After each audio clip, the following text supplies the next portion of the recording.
Bom, passando para o nosso próximo tema da aula, a gente vai falar de hemorragia digestiva alta varicosa. Varicosa porque sangrou de variz. E essas varizes, elas podem ser varizes esofágicas ou varizes gástricas. Aqui essa foto feia, né? A gente vê umas varizes de médio a grosso calibre aqui no esôfago, aquela esofágica. Aqui a gente tem essas varizes. E aqui nas varizes gástricas a gente vai ver aquele tofo varicoso. Ali o aparelho está em retrovisão, está olhando para o fundo gástrico, tá? E ali a gente está vendo os tofos varicosos justamente no fundo gástrico. Lembrar aquela dica de sempre que a gente já falou em outras aulas, que se for hipertensão portal segmentar, você pode ter varizes gástricas isoladas e não ter varizes esofágicas. O que eu vou fazer se o paciente tiver HDA varicosa? Bom, os primeiros passos vão ser iguais de vocês devem ter na aula de cirurgia, uma conduta de hemorragia digestiva, e vocês sabem que o principal passo é monitorização e estabilização clínica do paciente. Gente, nada de chegou o paciente vomitando sangue, liga para o endoscopista. Não, o endoscopista não vai fazer o exame agora, tá? Monitoriza e estabiliza o paciente. Protege vias aéreas, faz expansão volêmica com cristalóides e transfunde se precisar. O alvo, em geral, é um HB mais permissivo, tá? Você quer um HB maior que 7. Se for coronariopata, cardiopata, se discute-se que poderia ser maior que 9, digamos assim, mas o clássico é alvo de HB 7. Depois que a gente fez a estabilização do paciente, aí você já pode pedir a endoscopia, mas você também já pode fazer alguma medicação antes. Como o paciente está entrando com suspeita de HDA varicosa, você vai iniciar... Por que você tem suspeita? Porque é um paciente já que é cirrótico, você já imagina que o sangramento pode ser de varizes, você vai introduzir vasoconstrictor esplâncnico. O que é isso? Ou terlipressina, você inicia com 2 mg de 4 em 4 por 48 horas, depois reduz para 1 de 4 em 4 até 5 dias, ou octreotide. Além disso, sempre é bom também, não coloquei aqui, mas sempre é bom iniciar o IBP, mas na prova ele não vai te pedir para usar o IBP, porque o cirrótico também pode ter sangrado por uma úlcera, digamos assim, mas na prova, quando ele falar de varicosa, ele vai querer muito mais que você fale de vasoconstrictor esplâncnico, mas na vida é bom pôr o IBP também, porque também o cirrótico também pode ter úlcera, enquanto você não faz endoscopia. E também é fundamental que na HDA varicosa você introduza o antibiótico profilático para peritonite bacteriana espontânea. De preferência ou ceftriaxone, ou caso o paciente esteja estável, tenha via oral disponível, você pode lançar a mão do norfloxacino e o tempo seria por 7 dias. Bom, agora que a gente já estabilizou o paciente, já sabe as medicações que a gente vai iniciar, o que a gente faz na endoscopia em si? A terapia endoscópica, né? Que se forem varizes esofágicas, você vai fazer ou ligadura ou esclerose, que a gente já explica o que é, e se forem varizes gástricas, a gente vai fazer cianacrilato. Das gástricas, para a prova em si, não tem muito segredo, muita descrição de como que é o cianacrilato. Então, basicamente, vocês têm que saber que o cianacrilato é tipo uma cola que vai injetar essa cola na variz gástrica e decore esse nome, cianacrilato. Sangramento varizes gástricas, cianacrilato, e não há consenso para profilaxia de sangramento em varizes gástricas. Tá? Na terapia endoscópica para varizes esofágicas, a gente pode ter tanto a escleroterapia, que é a esclerose, tá? Que é você fazer a injeção de um agente esclerosante, como por exemplo a etanomolamina, o etamolim, que ou pode ser intravasal ou paravasal, para a gente tentar fazer uma reação inflamatória nesse local e parar o sangramento. Por sua vez, a ligadura elástica, que cada vez tem sido mais difundida, porque o kit da ligadura é um pouquinho mais caro, mas tem ficado mais disponível, a gente tem aqui que a gente aproxima o endoscópio com um capzinho com a ligadura da variz e a gente succiona a variz, ou na variz está sangrando ou um pouco abaixo dela para interromper o fluxo. E aí depois que a gente solta a liga, fica esse aspecto aqui da variz com a liga. Bom, mas nem tudo são flores e pode ser que seu tratamento não resolva, né? Você pode fazer tudo bonitinho, estabilizar o paciente, iniciar a medicação, pedir a endoscopia e o paciente pode ainda assim ser refratário. Se o paciente não controlar o sangramento, você vai ter que lançar mão de outros métodos. O principal método que a gente tem para o sangramento refratário é a colocação de balões. A gente tem um balão de Minnesota e o principal balão é o de Sage-Tank Blackmore. Tá? Esse balão de Sage-Tank é um balão que tem 3 vias, Uma das vias é para aspiração gástrica, a outra via é para insuflar um balão gástrico e a outra via é para insuflar um balão esofágico, tá? Aqui a gente tem um balão esofágico, um balão gástrico e a outra via para aspiração. Como que a gente vai usar mais ou menos, né? Isso seria mais para prova prática, prova de multimídia, que é o passo a passo, digamos assim. Primeiro você teria que separar o material, né? O material você precisa do balão, do manômetro, de seringas e de um frasco de soro de 500 para fixação. Você vai proteger as vias aéreas, geralmente o paciente que tem uma HDA refratária já está entubado, então é interessante que esse paciente esteja entubado. O paciente, preferencialmente, se você conseguir deitar em decúbito lateral esquerdo com a cabeceira elevada, melhor, mas também dá para fazer com um decúbito dorsal. Você vai lubrificar o tubo e inserir cerca de 50 centímetros pela narina. Quando já estiver lá, você vai insuflar o balão gástrico com 200 a 300 ml de ar e puxar até ter um pouquinho de resistência, tá? Porque daí vai significar que ele está na transição esôfago-gástrica, está na TEG. Depois disso, você vai confirmar a posição gástrica injetando o ar e auscultando. E por fim, você vai insuflar o balão esofágico utilizando o manômetro até uma pressão de 30 a 45 milímetros de mercúrio, que em média dá uns 60 a 80 ml. E o balão, uma coisa importante do balão, um dado importante do balão é que o balão ele não é um tratamento para ficar lá direto, põe lá e esquece. Não, ele é para manter no máximo até 24 horas, reavaliando por 12 horas. Por quê? Esse balão está pressionando ali, então ele pode gerar ulcerações e ele pode gerar até perfuração esofágica. Então ele é uma medida heróica para a gente tentar controlar o sangramento e depois entrar com o endoscópio de novo para tentar fazer a terapia.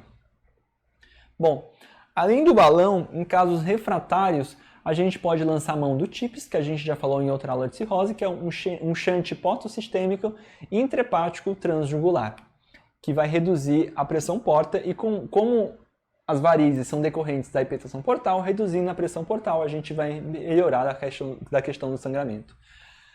Se não tiver o TIPS disponível, outra opção são cirurgias para derivação portosistêmica, sempre são muito mais invasivas, o TIPS seria uma escolha, se disponível, melhor.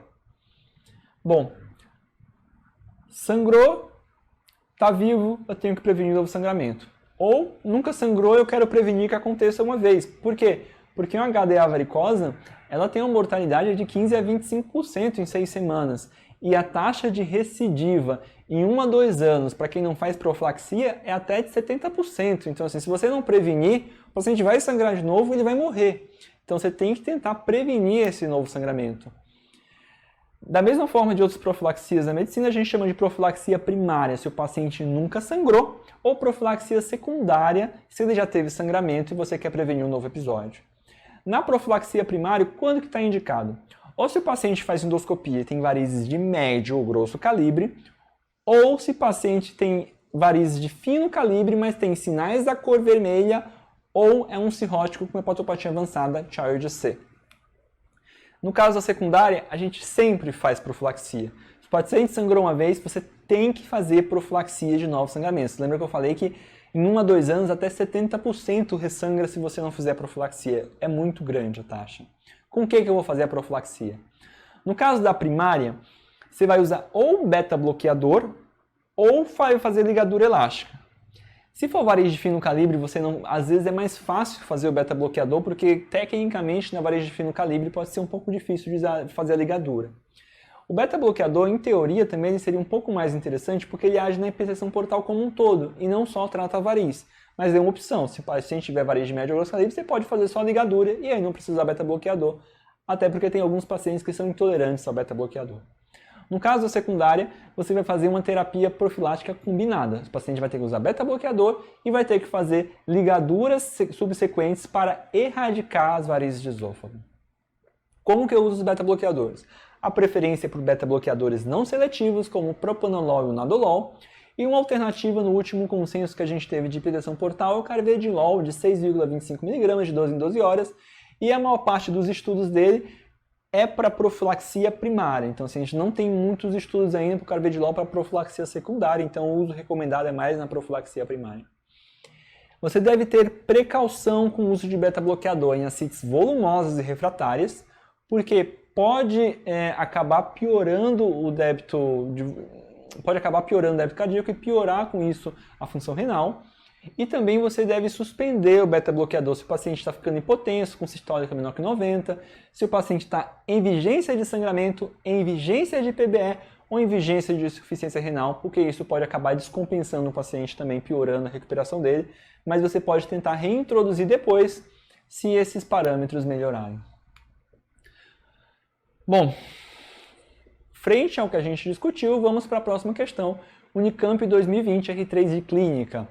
Paciente de 55 anos, cirrose por álcool compensada, sem outras comorbidades. Fez endoscopia com varizes de esôfago de grosso calibre, com sinais da cor vermelha, com relação à profilaxia primária de hemorragia. Por que primária? Porque ele nunca sangrou. Mas ele tem varizes de grosso calibre, que por si só já seriam indicativas de profilaxia, e tem sinais da cor vermelha, que por si só já seriam indicativas de profilaxia. Então, com relação à profilaxia primária, é correto afirmar: está indicada a realização de escleroterapia? Eu falei de escleroterapia? Não, porque não está indicado, tá, gente? É ou a ligadura ou o beta-bloqueador. Letra B. Ligadura elástica de varizes de esôfago é a única terapia eficaz nesse contexto? Não. É ou ligadura ou beta-bloqueador. C. Propanolol não está indicado isoladamente devido ao calibre presente em sinais de cor vermelho? Não. É profilaxia primária. Então, ou você usa propanolol, que pode estar indicado, ou você faz ligadura. Você pode usar o propanolol isoladamente, já que é profilaxia primária. D. Carvedilol em dose fixa de 6,25 de 12 em 12 é opção terapêutica? É. Você pode usar beta-bloqueador, profilaxia primária, o carvedilol está bem estabelecido, então você pode usar só o carvedilol para profilaxia primária. Não precisa fazer terapia dupla para profilaxia nesse caso. Bom, próxima questão. SES Pernambuco 2019 R1. Paciente de 80 anos com cirrose hepática Child B por NASH. Foi admitido com episódios recorrentes de melena. Vejam bem, episódios recorrentes de melena. Parece que é um paciente que está sangrando a longo prazo, digamos assim, não parece um sangramento agudo. Que exigiram várias hemotransfusões no último ano, como eu falei para vocês. Ele vem sangrando sempre. A endoscopia revelou angiectasias em antro gástrico, que se distribuem em estrias lineares partindo do piloro. Qual a opção terapêutica mais adequada para o caso? Não sabe? Pô, eu não falei ainda, vamos aprender então, né? Para a gente falar então desse assunto, a gente vai ter que falar de GAVE. GAVE é uma sigla para ectasias vasculares antrais gástricas. E aí pode ser a imagem, a gente pode ter tanto essa imagem em favo de mel, que são esses vários pontinhos vermelhos, esses buraquinhos pretinhos aqui ao final do estômago, está o piloro, então a gente está aqui no antro, são ectasias vasculares antrais, logo no antro, né, como o nome fala. E aqui essa distribuição pode ser tanto em favo de mel, todos esses pontinhos vermelhos são ectasias vasculares, como pode ter essa distribuição em estrias, que a gente chama de estômago em melancia. O GAVE ele não é responsável por um sangramento mega agudo, o paciente não vai ter hematêmese por causa do GAVE, mas sim ele pode ter um sangramento crônico, digamos assim. Ele pode ter melena, ele pode ter uma anemia crônica ferropriva refratária, e só quando ele tem esses sintomas que está indicado o tratamento. Se você entra, vê o GAVE e não tem anemia, não tem sangramento, não tem melena, você não precisa fazer nada, deixa quieto. O diagnóstico, além desse aspecto endoscópico típico, que está lindo para cair numa prova multimídia, também é confirmado, na verdade, pela biópsia. Você não precisa sempre biopsiar, mas a confirmação em si é pela biópsia, que vai mostrar ectasias vasculares. Como que eu trato? Lembrando que só vou tratar se tiver sangramento ou ativo, ou melena, ou anemia ferropriva recorrente. O tratamento padrão é usar o que a gente chama de plasma de argônio. Esse plasma de argônio, a gente vai queimar essas angiectasias com plasma de argônio, tá? Ele é usado para queimar essas regiões e com isso prevenir esses sangramentos. Se tiver refratariedade, você pode pensar em fazer uma antrectomia, quer dizer, você pode tirar o antro do paciente para evitar que sangre. Ah, Rafael, mas por que eu não penso em TIPS? Por que eu não penso em beta-bloqueador? Porque o GAVE ele não está associado com hipertensão portal, tá? Essas ectasias vasculares elas não têm associação direta com a hipertensão portal. Então, assim, tratar a hipertensão portal desse paciente não vai ajudar no GAVE. Tanto é que o GAVE ele também pode estar presente em outras patologias e estar associado com outras patologias, como é o caso da esclerose sistêmica, da doença renal crônica e de cardiopatias. Uma vez que a gente falou do GAVE, também é interessante a gente falar de outra alteração no estômago que pode também cursar, não com sangramento assim volumoso, hematemesis, mas com sangramento crônico em geral, que é a gastropatia hipertensiva portal. Diferente do GAVE, que era no antro, aqui a gente está no corpo gástrico, tá, gente? E aqui a gente vê que tem esse aspecto em mosaico, parece uma pele de cobra. Vocês veem que parece uns escaminhas, é o que a gente chama de aspecto em mosaico. Ele mostra pra gente que está demasiada essa mucosa gástrica. E também pode ter pontos aqui na gastropatia hipertensiva portal intensa, a gente pode ter pontos de hemorragia subepitelial. Também, se não tiver nenhum sangramento, nenhuma repercussão clínica, você não precisa fazer nada especificamente. Para tratar, se o sangramento for um sangramento crônico, que é o mais comum, você pode usar os mesmos tratamentos que a gente usou para reduzir a hipertensão portal. Isto é, beta-bloqueador não seletivo, reposição de ferro para tentar vencer essa anemia ferropriva, ou mesmo TIP se for refratário. Porque o nome, como já diz, é gastropatia hipertensiva portal. Então, assim, essa está relacionada com a hipertensão porta. Já se o sangramento, por um acaso, for agudo, você também vai fazer da mesma forma que você tentou fazer para as varizes de esôfago. Você vai tentar fazer vasoconstrictores esplâncnicos. Você vai tentar fazer endoscopia, tentar achar pontos específicos de sangramento, mas às vezes pode ser um pouco mais difícil por obedecer um sangramento um pouco mais difuso. Além da gastropatia hipertensiva portal, a gente também pode ter duodenopatia, enteropatia e colopatia hipertensiva portal. Nesses casos, a gente também pode ter pacientes assintomáticos. O aspecto da mucosa também é esse edema com hemorragias subepiteliais, às vezes com algumas angiectasias. Como o paciente também pode ter anemia crônica, melena, vários episódios de melena recorrente, como também em alguns casos, como enteropatia e colopatia, ele pode cursar até mesmo com diarreia. E no caso, o tratamento seria semelhante ao da gastropatia hipertensiva portal, seria a gente tentar melhorar a questão da hipertensão portal. Bom, resumindo então, naquele paciente da questão que a gente tem um paciente Child B com episódios recorrentes de melena e tem GAVE, qual a opção terapêutica mais adequada? Propanolol? Eu falei que não está associado com a hipertensão portal. Antrectomia? Até pode ser, mas vamos tentar outra coisa antes, né? Antrectomia se for refratário do refratário. Coagulação com plasma de argônio? Perfeito. É essa a mesma resposta, tá? Você vai tentar sair queimando aquelas angiectasias com plasma de argônio na endoscopia. TIPS? Não tem relação com a hipertensão portal. Transplante hepático? Vamos na coagulação do argônio, que é mais fácil, né, gente? Bom, próximo passo. Síndrome hepatorrenal. Falando assim de forma bem grosseira a fisiopatologia, ela ocorre principalmente porque a gente vai ter uma vasodilatação esplâncnica, que isso vai gerar um débito cardíaco inadequado, por causa dessa vasoconstrição esplâncnica, e por consequência uma hiperperfusão renal. Ao mesmo tempo, a gente também tem no cirrótico a tal da translocação bacteriana, que vai gerar citocinas inflamatórias, e que também isso, junto com a hipoperfusão renal, vai levar a uma disfunção renal. Para a gente falar de hepatorrenal, a gente precisa relembrar conceitos gerais de lesão renal aguda para a gente classificar. A gente vai graduar conforme a intensidade da disfunção renal em estágio 1, estágio 2 e estágio 3. O estágio 1 seria aquele que aumentou a creatina pelo menos 0,3 ou mais de 1,5 a 2 vezes.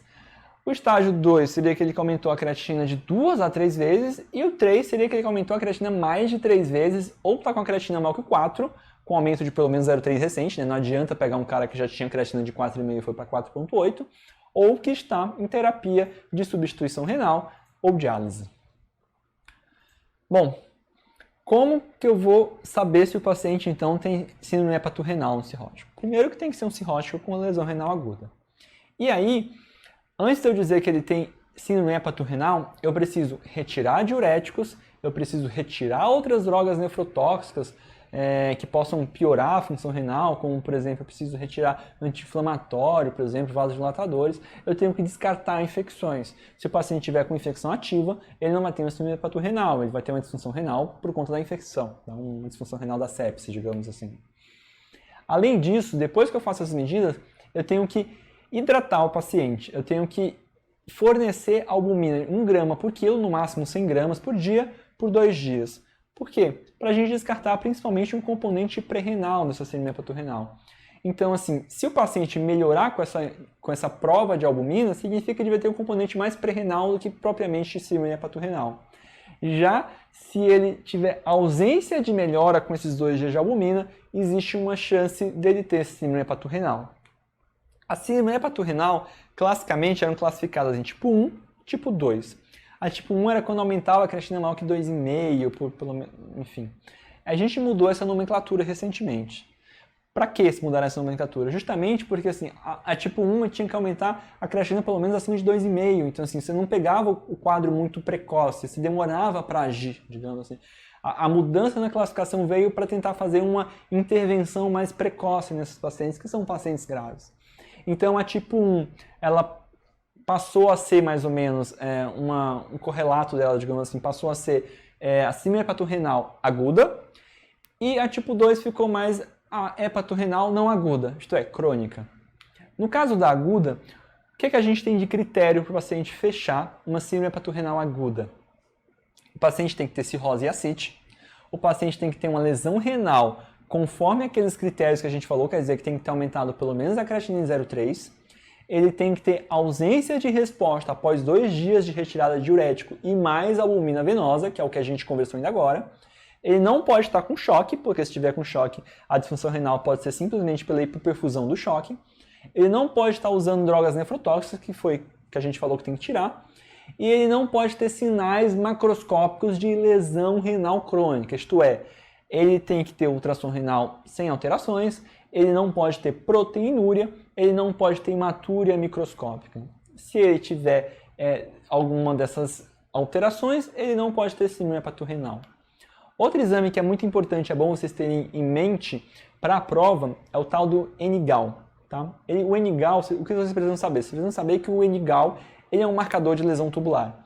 Então, um aumento do NGAL sugere necrose tubular aguda. Se tem necrose tubular aguda, fala contra síndrome hepaturrenal.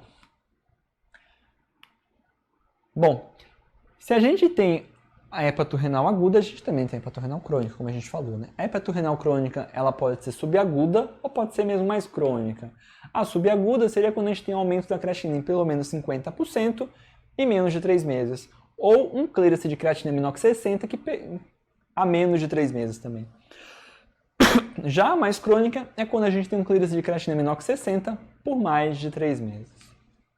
E como que eu vou abordar a síndrome hepaturrenal aguda? Que é a síndrome hepaturrenal que a gente fica mais preocupado, porque apesar da outra também piorar o prognóstico, essa tem um prognóstico imediato muito grave, né? Um paciente muito grave com essa disfunção renal. Bom, depois que eu fiz tudo aquilo e confirmei que é hepaturrenal mesmo, e hepaturrenal aguda, a gente vai iniciar um vasoconstrictor esplâncnico, que é a terlipressina. A gente vai iniciar em doses baixas, bem menores que aquelas doses de HDA, e a gente vai manter a albumina que a gente fez aquela prova por 2 dias de albumina, a gente vai manter a albumina de 20 a 40 gramas por dia. Uma opção, além da terlipressina, é também usar a noradrenalina em baixas doses. Importante para a prova, também para a vida, né? Contraindicações ao uso da terlipressina, principais. É um vasoconstrictor, né? Então, assim, evitar em pacientes coronariopátas e com AVCs recentes. Eventos adversos mais comuns. Congestão, tá? Principalmente, lembre que é um paciente que está usando albumina, que já está com disfunção renal e está com terlipressina. Então, você fica bem atento para congestão, edema aguda de pulmão.